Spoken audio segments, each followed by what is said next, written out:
Pra 5 komunat, i kem fitu Benqem, i kem fitu edhe me rritje vote, edhe po është një rezultat serios. Pra nuk është se ne do të knaqemi, po është rezultat serios. Me ata hap një temë që e keni pasur ju, zoti Deda ka avokuar ose ka analizuar se ndoshta partit opozitare do të gjejnë mënyrën se si ta votojnë zotin Konjusa për të pas një rrjedh ndryshe të ngjarjeve dhe do t'ja lë zotit Deda ta elaboroj. I qesin kushtet e veta. Jo, po ka dalë veç në fillim deshta me thonë asnjë njeri në këtë vend s'ja ka për borxh kur kujt zgjedhet me 28 dhjetor. Edhe kjo matematike njerëzve në pushtet, unë besoj që ka me i dëmtu ata në mas shumëti. Në kontinentin evropian, vjetori i dëmton më shumë të vetëvendosin. Nuk ma në zgjedhje prej 21 dhjetorit e më tutje. është rregull i demokracive evropiane. Total kështu. Dhe kjo s'ka të bëj kur gjojsh me diasporën, po është manipulim. Është manipulim i propagandë, e cila në fund nuk ka me pas atë rezultat, cilën e shtyn një propagandë përpara. Po thoni edhe për këtë do t'him Ginis që po mbajmë zgjedhje kemi pas me rregullat e pashkrume, po është një lloj norme në demokracitë parlamentare perëndimore, cilën edhe na dojmë me qenë, me pas një lloj sensi dhe kur ma në zgjedhjet. Po masi që i gjithë viti na shkoj me propagandë, unë veç uroj që qytetarët e Kosovës janë këndell edhe nuk të bëhen mo pjesë e propagandës, e para. E dyta, viti 2025 ka tregu njëjtë një mungesë absolute të një roli bazik të institucionit të Presidentit Republikës Kosovës.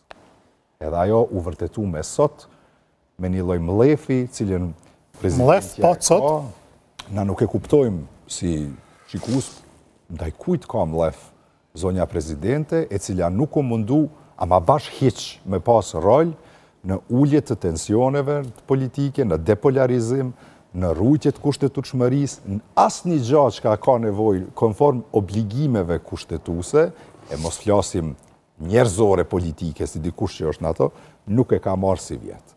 Më thonë, okej, në fund na e shohim 28 dhjetorin edhe mlefin, i cili a njëjtë kur kush nuk ja ka për borxh. Tash, po dalim te Glauku. Unë kom qenë i thtar me u testu ajo kandidatur. Do me thonë, okej, neve po na imponon vetëvendosja këtë lojën, po hajde po e shofim, hajde Glauk, s'po nafton në takim, po don vota blanko nuk ka, hajde në takim, oferta jonë për me të përkrah është për shembull. S'ka me qenë në 21 ministra, po 15, sepse gjithë e kemi kritiku qeverin kër e kjo u theq që kanë qenë 21 ministra, po i bojmë 15 ministra, hajde po e shofim çka mundet me u bo në 3 muajt e ardhshme, edhe nëse donë konform qëtyn e kushteve, po ta përkrahim qeverin. Një me u pa, a është Glauku Konjufsa me të vërtet figur politike, ashtu që ka ndërtu vetën, i konsenzusit, i dialogut, i bisedës, 2 me pa, a është Glauku njeri që merr vendime. Edhe në fund me qenë e qartë, se njerëzve, për njerëz në politikë, disa gjana janë të qarta, po për opinion publik nuk janë të qarta.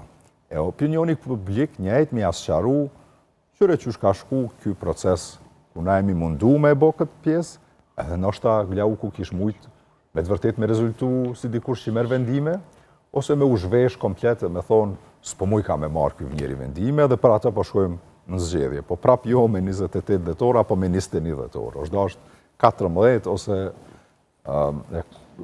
qaq. Kjo është. A ka pasur hapësirë të shërtohet kandidatura e Konjufsës? Ju kishit një ftesë, i vetmi jeni nga liderët opozitarë që ju ka bërë ftesë zotë Konjufsës? Po, kështu komunikime anëqore, janë një ftesë kështu formale, që s'kam qenë i hapur të pranoj një ftesë, po ka pas komunikime të shumta. Në çfarë forme kanë qenë komunikime? Propozim për mu ullë me gjergjidhen, edhe me marrëveshje, bashkëqeverisje e tjera. Me aliancën? Po.